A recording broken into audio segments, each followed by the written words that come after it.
오늘 말씀의 제목은 고난의 예표가 되신 그리스도입니다. 사람이면 누구나 예수를 믿는 사람이나 그렇지 않은 사람이나 공통적으로 당하는 것이 있다고 한다면 고난일 겁니다. 그것이 육체의 질병이든 또 경제적으로 당하는 고난이든 또한 심정적으로 아픔을 당한 고난이든 누구나 다 고난을 당하며 살아가는 것이 우리네 인생이 아닌가 생각이 됩니다. 이 고난을 당할 때마다 우리는 이 고난의 원인을 알기를 원합니다. 왜 내가 고난을 당할까? 여러분, 우리 개인사일 뿐일까요? 지구촌 곳곳에 일어나는 엄청난 일들과 사건들을 볼 때마다 왜 그 일이 그렇게 일어날 수 있었을까라고 하는 원인과 이유를 알고 싶어 합니다. 요즘 전쟁이 곳곳에서 일어나는데 얼마 전에 이스라엘과 하마스의 전쟁을 보면서 왜 일어났을까? 왜 전쟁통에 이유 아무런 문제가 없는 우리 사람들이 왜 저렇게 죽어갈 수 있을까? 고난을 왜 당하고 있을까? 왜 팔레스타인 사람은 저럴 수밖에 없을까? 이유와 원인에 대하여는 알 수 있지만 고난에 대하여 과학적인 규명은 불가능한 것을 보게 됩니다. 그럼에도 불구하고 고난의 원인과 그리고 결과를 알기를 원합니다. 여기서 그치는 것이 아니라 내가 당하는 고난이 언제쯤 끝날 수 있을까? 내가 당하는 아픔이 언제나 끝날 수 있을까? 고난의 종착점과 시간의 끝남을 알 수 있다고 한다면 얼마든지 인내낼 수 있는데 문제는 내가 당하는 어려움이 언제 끝날지 모르기에 참으로 힘들고 어려운 시간들을 보내는 것을 보게 됩니다. 그러기에 우리가 당하는 고난을 보면서 우리 입에서 나오는 이야기가 있다고 한다면 마지막이야, 이제 끝이야, 말세야, 파국이야 라고 하는 가장 부정적인 이야기들을 우리가 입에서 내뱉음을 보게 됩니다. 근데 이 고난과 어려움은 지금에만 있는 것이 아닙니다. 성경 말씀을 보면 창세기서부터 요한계시록까지 성경의 말씀을 보면 인류의 역사는 어떻게 보면 고난의 역사라고 해도 과언이 아닙니다. 욥기서의 말씀을 보더라도 그렇고 시편에서에 나온 시편 저자들의 외침과 간절한 고백들을 보면 다 하나같이 저들 마음속에 깊은 고난과 아픔들이 있었던 것을 보게 됩니다. 그러면서 우리는 생각하지요.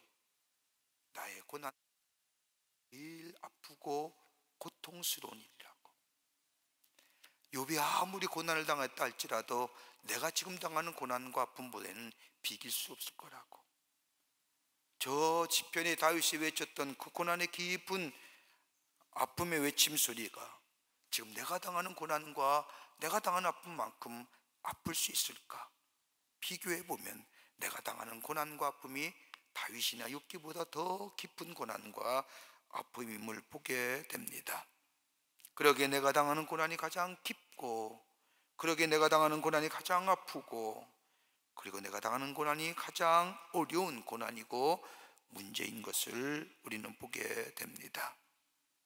근데 문제는 고난에 당하는 자세입니다. 내게 고난이 있지만 내가 어떤 자세로 고난에 임하느냐는 문제입니다. 긍정적으로 임하느냐, 아니면 부정적으로 임하느냐, 아니면 신앙적으로 대처하느냐, 아니면 불신앙적으로 우리의 고난과 어려움에 대처하느냐, 이것이 바로 고난을 당하는 자세의 문제요. 이로 인해서 그 고난이 우리에게 득이 될 수도 있고 우리에게 실이 될 수 있고 우리에게 더 깊은 아픔과 더 깊은 나락으로 빠지게 하는 것을 보게 됩니다. 한 어린아이가 엄마의 손을 잡고 시장에 나왔습니다. 그게 얼마나 호기심이 많겠습니까? 보는 것마다 다 신기한 것뿐입니다. 그러기에 처음 보는 것과 신기한 것이 많았던 이 아이는 엄마를 붙잡고 가는 곳마다 물어봅니다. 엄마, 이게 뭐예요? 엄마, 이거 뭐예요? 이건 어떻게 만드는 거예요? 저건 어떻게 만들어졌어요? 어린아이의 이 질문에 처음에 엄마는 교육적인 차원에서 친절하게 대답하지만은 열심히 설명해 주지만은 이것이 더 길게 이야기되지자 대답에 진 엄마가 얘기합니다. 야, 이 녀석아, 그만 얘기해. 너의 이 엄마의 손 꼭 잡고 따라오기만 해. 제발 내 손만 놓지 말아라 라고 이야기했다는. 여러분, 우리 인생이 이와 같은 인생이 아닐까요? 우리 예수님의 손을 꼭 붙잡고 있다고 한다면, 나를 향한 하나님의 사랑이 내가 꼭 붙잡고 있다고 한다면, 나를 향한 하나님의 뜻이 있음을 내가 꼭 그 뜻을 붙잡고 있다고 한다면, 하나님의 사랑과 하나님의 뜻을 알고 있기다만 내가 당하는 고난과 내가 당하는 어려움은 이길 뿐만 아니라 문제가 되지 않은 줄 믿습니다. 주님 붙잡고 사는 것. 그러기에 성경 말씀을 보면, 로마서 5장 3절과 5절의 말씀을 보면, 우리가 환난 중에도 즐거워하나니 이는 환난은 인내를, 인내는 연단을, 연단은 소망을 이루는 줄 아미로다. 소망이 우리를 부끄럽게 하지 아니하면 우리에게 주신 성령으로 말미암아 하나님의 사랑이 우리 마음에 부은 바 됨이라고 말씀하신 것처럼, 우리 하나님의 사랑을 믿기에, 더 나아가 하나님의 하신 일의 마지막은 선을 이루시는 우리 하나님이심을 내가 믿기에 고난을 당하여도 즐거워할 수 있고, 오늘 로마서에 바울이 고백한 것처럼 고난이 우리에게 인내를, 참고 견디음의 인내가 우리를 연단하여 정금과 같이 하나님 앞에 쓰임받는 존재로, 그것이 우리의 소망이 됨을 고난을 통하여 우리가 증거된다고 바울은 이야기하고 있는 것을 보게 됩니다. 여러분, 성경에 나오는 고난은 세 가지로 굳이 나눠볼 수가 있습니다. 아마 이런 고난일 겁니다. 하나는 죄가 있어서 당하는 고난입니다. 형벌이요, 보응이요, 더 나아가서는 이 심판을 당하는 고난입니다. 우리가 당하는 이 고난은 대체로 내가 잘못했기 때문에 당하는 고난이 대부분입니다. 근데 가만히 보면 이러한 고난을 당하면서 자신의 잘못보다는 다른 사람에게 핑계를 대는 경우가 많이 있는데, 여러분, 죄가 있어서 당하는 고난은 다름이 아니라 당연하게 내가 형벌받아야 되고 보응받아야 되고 심판받아야 될 고난입니다. 여러분, 성경의 말씀대로 심은 대로 거둔다는 것, 여러분 가만히 보십시오. 내가 죄로 인하여 당하는 고난을 가만히 보면 그의 종류는 딱 세 가지입니다. 저 에덴 동산에서 아담이 지었던 죄와 저 요한서가 말씀한 것처럼 육신의 정욕과 안목의 정욕과 이생의 자랑으로 인하여 내가 지은 죄예요. 여러분, 여기에 대처하는 길은 딱 하나밖에 없습니다. 뭐예요? 돌이키는 거예요. 회개하는 겁니다. 내 죄로 인하여 당하는 고난이기에 내가 회개하는 길밖에 없습니다. 그런데 죄는 용서는 받는지 모르지만은 죄의 열매는 내가 책임져야 되는 거예요. 여러분, 내가 돌이킨다고 해서, 회개한다고 해서 내가 지은 죄의 열매가 사라지는 것이 아니라 내 안에 있는 죄의 문제는 해결될지 모르지만 열매는 내가 고스란히 거둬지는 겁니다. 이게 죄가 있어서 당하는 고난입니다. 회개에 인하여 아픔은 있지만은 그 고통이 우리에게 축복으로 바뀌어짐의 역사를 경험하게 됩니다. 이게 죄가 있어서 당하는 고난의 문제입니다. 두 번째는 애매하게 당하는 고난입니다. 애매이라고 하는 헬라의 단어는 아디코스라고 하는데 영어로 보면 unjustly라고 얘기하는 겁니다. 불공정하게 당하는 고난입니다. 부당하게 당하는 고난입니다. 내가 왜 이런 고난을 당하는지 이유를 알 수가 없습니다. 내가 왜 이런 아픔을 당하는지 이유를 알 수 없습니다. 내가 매일매일 하나님의 말씀을 따라 살려고 부단히 노력하는데, 성령의 인도를 받고자 기도하며 사는데 왜 내게 이 고난이 닥쳐오는지 이해가 되질 않습니다. 이런 고난을 가리켜서 애매하게 당하는 고난. 여러분, 이 고난에 대해서 오늘 본문인 이 베드로전서 2장 19절의 말씀을 보면, 애매히 고난을 받아도 하나님을 생각함으로 슬픔을 참으면 이런 아름다우니 라고 얘기합니다. 애매하게 당하는 고난에 대하여 이 베드로 사도는 하나님을 생각함으로 인하여 슬픔을 참으면 아름답다. 여러분, 하나님을 생각한다는 게 뭘까요? 감정의 요소가 아니라 이성적인 겁니다. 어떠니요? 지성적인 것을 얘기하는 겁니다. 하나님이 내게 베푸신 은혜를 생각하는 겁니다. 기억하는 겁니다. 기억해내는 겁니다. 그리고 하나님과의 나와의 관계를 생각하는 겁니다. 하나님 앞에서의 내 존재를 생각하면서 고난을 참고 견디어내면 그 자체가 뭐예요? 아름다운 거라는 겁니다. 어떤 아름다움이에요? 우리의 그리스도인의 삶이 아름다운 삶으로 성화되는 과정이 된다는 겁니다. 하나님과의 나와의 관계를 생각하는 겁니다. 내가 왜 고난을 당하는지 이유는 알 수 없지만 그 고난이 내게 슬픔과 아픔으로 다가올 때에 다른 것 생각하는 것이 아니라 하나님의 은혜와 하나님의 베푸신 은혜와 하나님과 나와의 관계가, 하나님이 나의 아버지가 되심이, 나는 그의 자녀가 되심이, 하나님 앞에서의 내 존재를 생각하면서 고난을 인내하게 될 때에 거기에 뭐예요? 내 삶 속에 아름다움이라고 하는 것은 내 삶의 자체가 아름다운 것이 내 성품이 성화되어 가는 아름다움의 역사가 내 속에 있어지게 된다는 거예요. 애매당하는 고난의 문제. 여러분, 우리가 잘 아는 음악의 아버지라고 불리우는 요한 세베스찬 바하라고 하는, 여러분 다 아실 겁니다. 이분의 음악을 한 번쯤 들어보지 않는 사람이 없을 정도로 그는 모든 영광을 가졌던 천재적인 음악가였습니다. 그런데 그의 삶을 가만히 살펴보면 참 불행한 인생입니다. 10살이 되기 전에 그와 엄마 아버지가 다 세상을 떠납니다. 부모 없이 고아원에서 배고픈 소년기를 보냅니다. 그리고 동생들이 있기에 나이가 들면서 남은 가족들을 부양하기 위해서 힘들게 일합니다. 너무나 힘이 겨워서 막내 동생을 버립니다. 이렇게 바하가 성장해서 결혼했는데 결혼한 지 13년 만에 사랑하는 아내와 사별하고요, 재혼한 부인의 사이에 첫 번째 부인과 두 번째 사이에 낳은 자녀가 20명인데 그 가운데 10명이 10살이 되기 전에 다 죽습니다. 그 가운데 한 명은, 남은 10명 가운데 한 명은 정신박애가 되었고, 노년기는 얼마나 불행했는지 나이 들면서 시력을 잃었습니다. 뇌출혈로 반신불구가 되었습니다. 그러면서도 그는 음악의 열정으로 끊임없이 작품 활동을 쉬지 않습니다. 눈에는 어떻게 하느냐, 그의 작품을 쓸 때마다 첫머리에는 예수 그리스도의 이름으로, 마지막에는 오직 하나님께 영광이라고 하는 작품을 씁니다. 그가 당하는 고난, 음악으로는 찬란하고 모든 사람에게 큰 쁨과 만족을 주는 음악을 만들었지만 그의 삶에는 참으로 힘들고 이해하기 힘든 고난의 삶.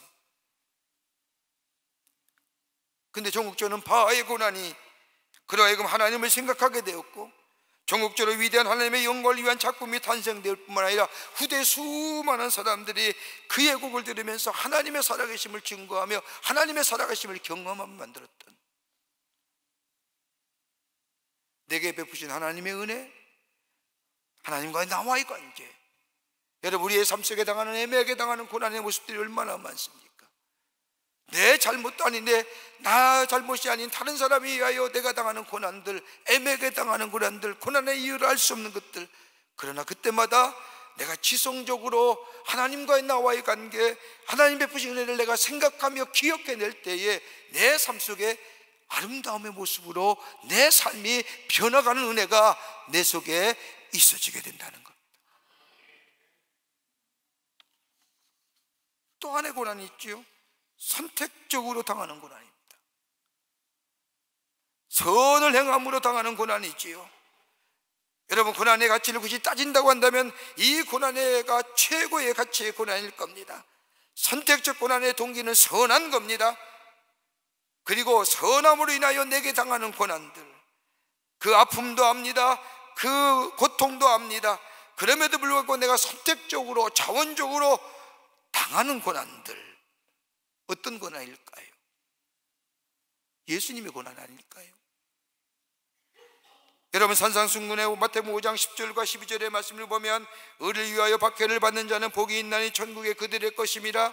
나로 말미암아 너희를 욕하고 박해하고 거짓으로 너희를 거슬러 모든 악한 말을 할 때에는 너희에게 복이 있나니 기뻐하고 즐거워하나 하늘에서 너희의 상이 큼이라. 너희 전에 있던 선지자들도 이와 같이 박해를 받았느니라. 하나님의 나라를 위하여, 복음을 위하여 박해받는 것, 이 선택적 동기로서의 고난. 이 고난은 너희가 당하는 고난이 아닙니다. 죄인된 자가 당하는 고난이요, 죄인이 당하는 형벌적 고난이 아니라 그리스도인이 당하는 선교적이며 승리가 약속된 고난이라는 겁니다. 죄가 있어 당하는 고난이 아니라, 애매하게 당하는 고난이 아니라, 더 하나님의 나라의 진리 때문에 당하는 선택적 고난. 여러분, 어떻게 이길 수 있을까요? 예수 때문에 핍박받는 고난들 어떻게 이길 수 있을까요? 여러분, 지금은 별로 그런 일이 없지만 몇 년, 몇십 년 전만 해도 예수 믿는 자 때문에 고난당하는 사람이 얼마나 많은지.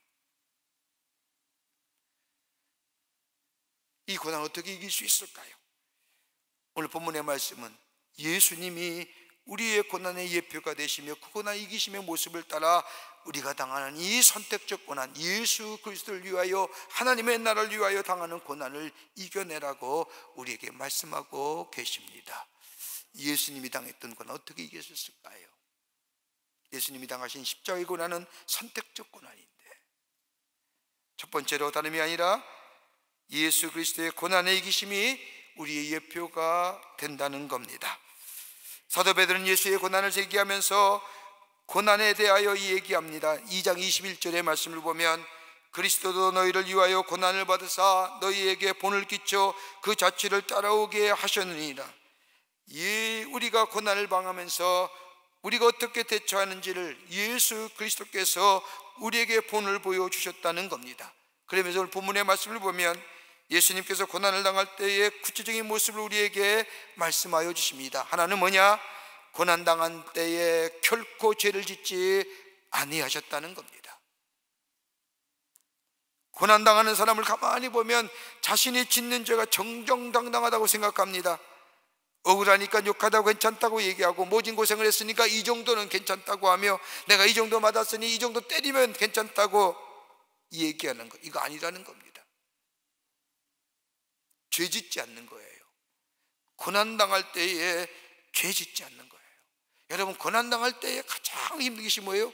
어떻게 하면 이 고난을 잊어보고자 고난을 대해서 해석하고 고난의 원인을 생각하면서 고난의 이유를 다른 사람에게 돌리면서 다른 사람에 대하여 욕하고 다른 사람에 대하여 죄 짓는 경우가 얼마나 많은지. 이러면 안 된다는 거예요. 우리 예수님이 그러셨다는 겁니다. 고난을 당하시는 우리 예수님 결코 죄 짓지 아니하셨다는 겁니다. 두 번째는 뭐냐는 거예요? 입에 괴사가 없으셨다는 거예요. 괴사라고 하는 것이 뭐예요? 구차한 변병이나 비겁한 말 하지 않으셨다는 거예요.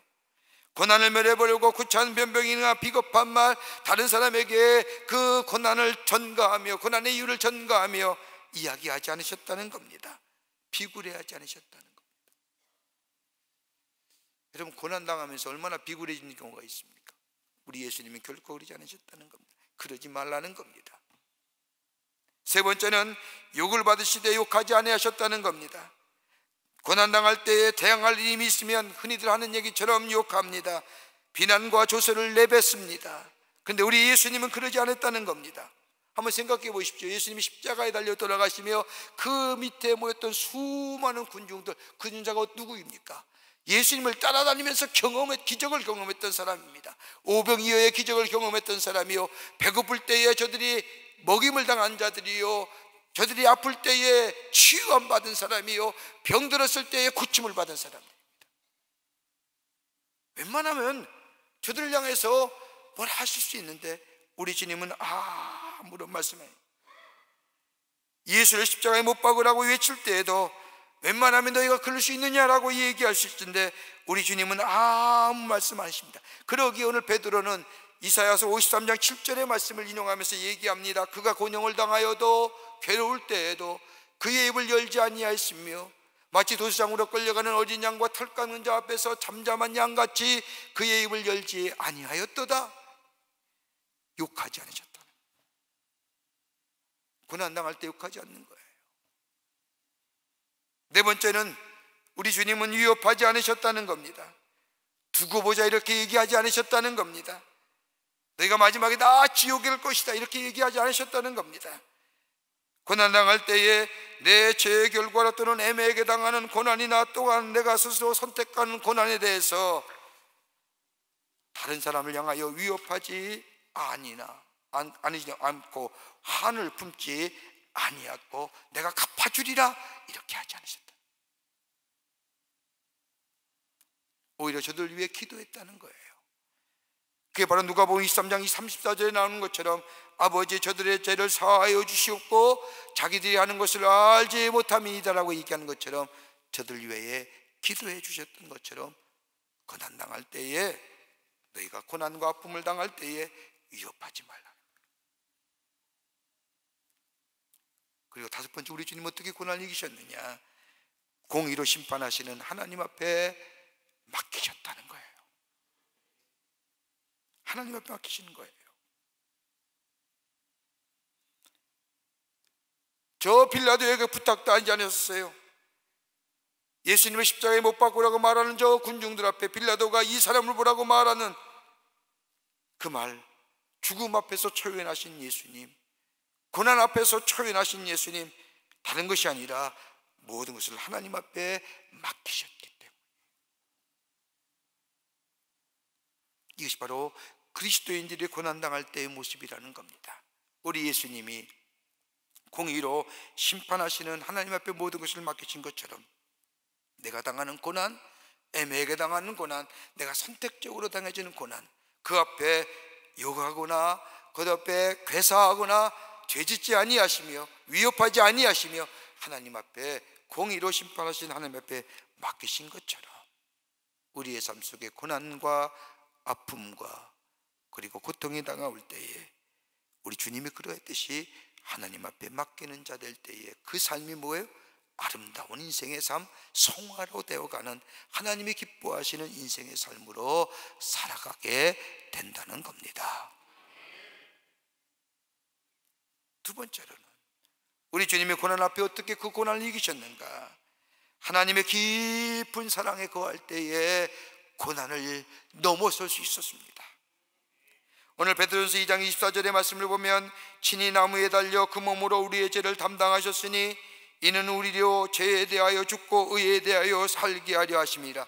예수님의 고난은요 다름이 아니라 우리의 죄를 위함이라니, 죄에 대하여 죽고 의에 대하여 살게 하시기 위해서 우리 주님이 고난을 선택적으로 당하셨다는,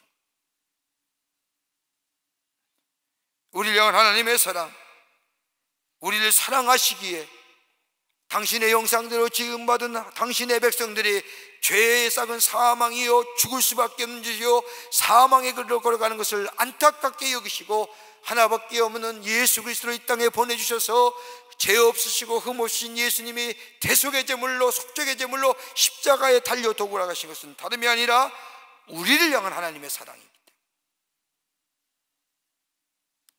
왜 우리에게 고난이 있을까요?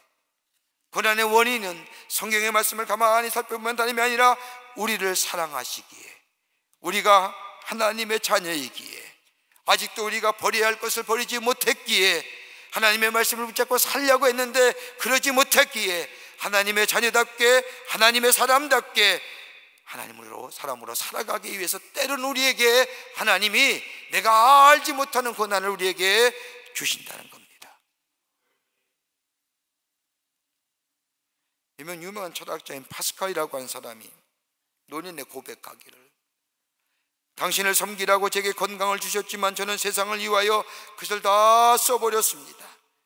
이제는 당신은 저를 일깨워 주시리라고 병을 주셨고 아픔을 주셨고 이제 깊이 생각하며 참회의 기도를 드린다고 고백했습니다. 내가 아픔을 당할 때에, 고난을 당할 때에, 내가 이유 없는 고난이 내 안에 있을 때에 다름이 아니라 나를 새롭게 하시기 위한, 하나님의 자녀답게 살아가게 하시기 위한, 하나님의 사람답게 살아가기 위해 주시네.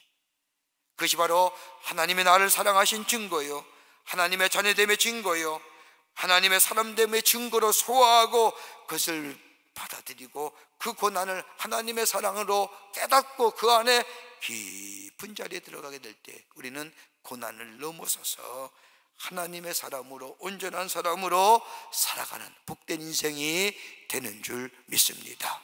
우리 고난은 우리에게 불필요한 게 아니에요. 필요해요.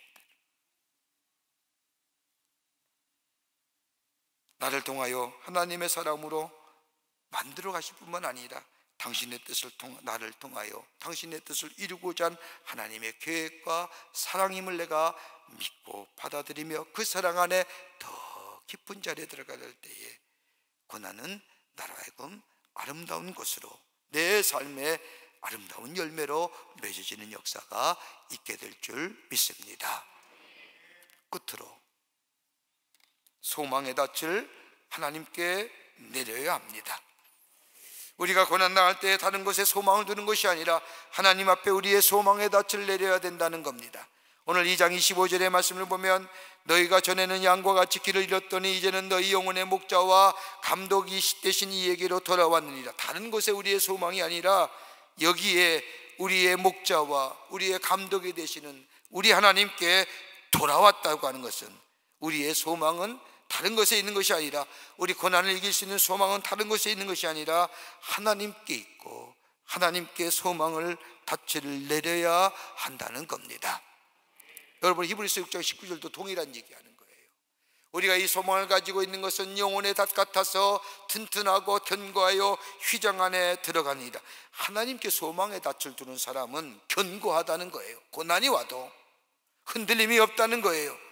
하나님 앞에 소망을 두는 사람은 하나님의 사랑을 믿기에 그 어떤 고난이 그 인생의 삶을 무너뜨릴 것 같은 고난이 온다 할지라도 무너지지 않는 든든한 삶, 흔들리지 않는 하나님의 사람으로 온전하게 고난을 넘어서서 하나님의 사람으로 성화되는 온전함의 역사를 경험하게 된다는 겁니다. 여러분 다윗 보세요. 사무엘상 18장과 23절의 말씀, 23장의 말씀을 다윗이 당하는 고난의 귀한 일들이 쭉 기록되어 있습니다. 한번 생각해 보세요. 형언할 수 없는 고난의 시간이 있지요. 자신의 사랑하는 첫 번째 아내인 미갈과 헤어져요. 그 한 번의 헤어짐이 영원한 헤어짐이에요. 다시 보질 못합니다. 그리고 자신에게 기름 부었던 사무엘과도 헤어져요. 그뿐이에요. 자신의 가장 절친이었던 요나단과도 헤어져요. 자기가 왜 이 고난 당한지 이유를 알 수 없어요. 그렇게 사랑했던 여인과도 헤어지고 자신이 그렇게 기름 부으며 자신을 그렇게 존귀하게 여겼던 사무엘 선지자와도 헤어지고 더 나아가 친구였던 요나단까지 헤어지면서 내가 왜 이 고난을 당하며 왜 이렇게 내가 도망자의 신자인가 알 수가 없는 이 다윗. 근데 다윗은 그 고난을 어떻게 이겨요? 시편 16편 8절의 말씀을 보면 내가 여호와를 항상 내 앞에 모심이요 그가 나의 오른쪽에 계심으로 내가 흔들리지 아니하. 하나님께 소망의 닻을 두게 될 때에 하나님께 소망을 두는 다윗은 하나님 마음에 합한 자의 삶을 살아가게 됩니다. 고난을 당할 때에 하나님께 소망을 두는 자, 어려움이 있을 때에 하나님께만 소망을 두는 자, 하나님은 그를 어떻게 세워요? 존귀한 자로, 온전한 자로 하나님의 사람을 되게 하셔서 하나님의 영광을 위해 사용하실 뿐만 아니라 하나님의 영광을 위해 사는 삶 또한 그의 삶도 존귀와 영광을 받는 삶으로 하나님이 세워주신다는 거예요. 땅의 것에 소망 두는 것이 아니에요. 가만 보세요. 우리들의 삶, 예수 믿는 사람도요 고난과 어려움을 당하면 제일 먼저 찾는 게 뭐지냐? 사람 찾는 거. 하나님 찾는 게 아니다. 간혹 가다가 이렇게 목사님 누구 아는 분 없으세요? 라고 전화 한 분 계세요. 그때마다 제가 해드리는 말씀이 있어요. 기도하세요. 기도하면 하나님이 좋은 사람 소개해 주시고 만나게 하시고 하나님 길 열어주실 거예요. 하나님께 소망을 먼저 두는 자.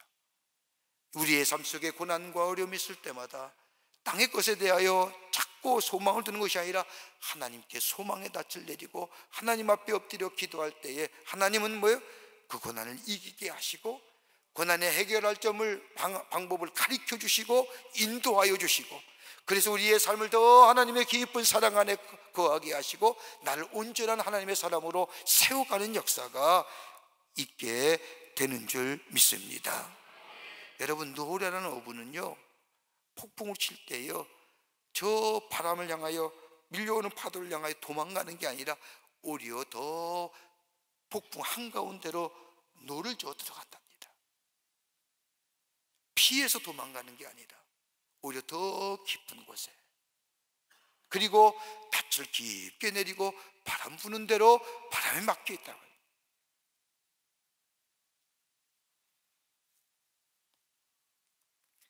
여러분, 독수리가 날아오르면서 독수리를 쫓아가면서 성가시럽게 하는 새가 한 마리 있답니다. 다름이 아니라 까마귀랍니다. 까마귀가 가장 독수리를 힘들게 하고 어렵게 합니다. 여러분, 독수리는 까마귀보다 몸집은 크지만 기동력이 떨어지지 않습니까? 그러니까 독수리가 이 자신을 괴롭히는 까마귀를 떨어뜨리는 방법 딱 하나밖에 없답니다. 어떻게 해요? 높이 올라가는, 높이 올라가는. 여러분, 우리의 고난과 우리의 삶, 우리 인생이기에, 우리의 삶이기에 고난과 문제는 떠나지 않는 우리의 삶이지만, 그럴 때일수록 더 하나님 앞에 나아가는 자, 하나님을 향하여 소망의 닻을 두는 자, 하나님을 향하여 더 우리의 믿음이 상승하며 올라가는 자 될 때에 우리의 신앙은 뭐예요? 우리의 삶은 더 온전케 되고 성화되어 가고 아름다운 삶으로, 하나님의 영광을 드높이는 삶으로, 그와 더불어 우리 또한 하나님의 앞에서 존귀와 영광을 받는 자로 하나님이 세워주시는 역사가 있게 될 줄 믿습니다. 그 믿음이 오늘 우리 주님이 고난의 예표가 되어 주신다는 겁니다. 우리 주님이 그러하시되 우리도 그 주님 따라 우리의 삶 속에 고난과 역경이 올 때에 주님이 그렇다듯이 우리 또한 그런 삶을 살게 될 때에 하나님이 영광 받으시고 우리의 삶을 통하여 하나님이 증거되고, 그로 인해서 우리의 삶이 존귀하고 영광을 받는 삶으로 세움받는 역사가 있게 될 줄 믿습니다. 이런 믿음의 결단을 가지고 우리의 삶의 고난을 넉넉히 이겨가시는 여러분과 저와 되시기를 주의 이름으로 축원합니다. 하나님 감사합니다. 저희들 주께서 사랑해 주셔서 하나님의 사람 삼아주심에 감사합니다. 우리의 인생의 여정 가운데 고난과 고통과 어려움과 문제가 있는데, 아버지, 그것을 해결하기 위해서 땅의 것을 바라보며 땅의 것으로 내어가는 자가 되지 말게 하시고 소망을 하나님께 두며 하나님께로 더 나아가는 자, 하나님의 자리에 더 가까이 가는 자 되게 하여 주셔서 우리의 삶을 통하여 하나님의 하시는 놀라운 일들을 경험케 하시고 우리 안에 온전케됨과 성화와 아름다움의 역사가 있어 하나님 앞에 영광을 돌리며 더불어서 우리 안에 존귀와 영광의 삶으로 살아가는 하나님의 백성들을 되게 하여 주시옵소서. 고난과 어려움이 있을 때에 좌절하지 않게 하여 주시고 하나님의 사랑을 기억하게 하시고 하나님과 나와의 관계를 생각하며 주님 앞에 더 가까이 가는 저희들로 인도하여 주시옵소서. 성령이 도우시고 함께하여 주실 줄 믿으며 예수님의 이름으로 기도하옵나이다. 아멘.